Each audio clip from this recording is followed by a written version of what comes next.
everybody, and welcome. This is Claire Boscott, and welcome to Thriving at Work expert interview. And today, all the way from Scotland, we have Sheena Walker. Hello, Sheena. How are you? Yes, I'm great. Thank you. It's super to be with you and see your energy and smiling face. Great to be with like-minded people. Oh, absolutely. I was going to say your smile bounce that back for sure. We've known each other. We've met each other through the internet, haven't we? I mean, we've never been on stage as such together, but we've connected through a stage program, and then we kind of been keeping in touch ever since, haven't we? You are a global impact maker. How amazing is that? It sounds super. That was a title somebody gave me because I authored part of a book, and it was called Global Impact Maker. Right, okay. And so that stuck, and at first I didn't use it. Now I quite like it. I think so.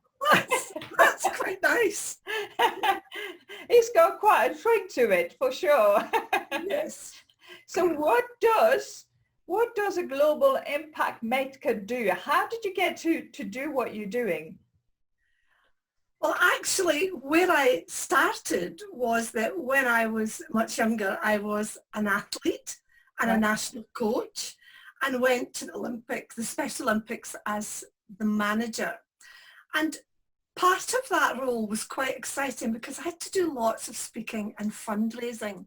Right. Because obviously many of the athletes, the financing aspect of it was quite difficult for families. So I would go out speaking. I would go out fundraising. I would go out negotiating, trying to make an impact on people. And I guess that when I look at the skills of being an athlete, of planning and training and the grit and determination and the fundraising and influencing and negotiating, these were all skills that took me into my business world. Right, right. So how long have you been running your own business now? About 10 years. Right. So you worked for the Olympics before that? Yes. Yes, I went for the Olympics before that. Right. And so did you say you worked for Boots as well?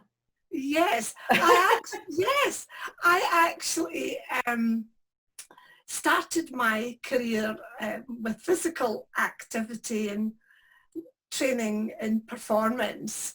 And then, as just now, there was a cycle of change in the economy, and I joined a graduate scheme in Boots. Oh, okay, excellent.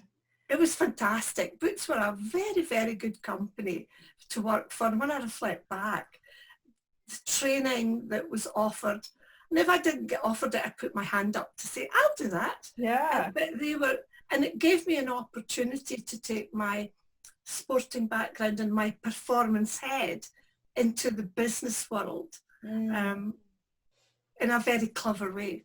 But you were a sportswoman yourself, weren't you? Yes, I was a swimmer. Right, that's right. You were a swimmer. So were you an Olympic swimmer, actually?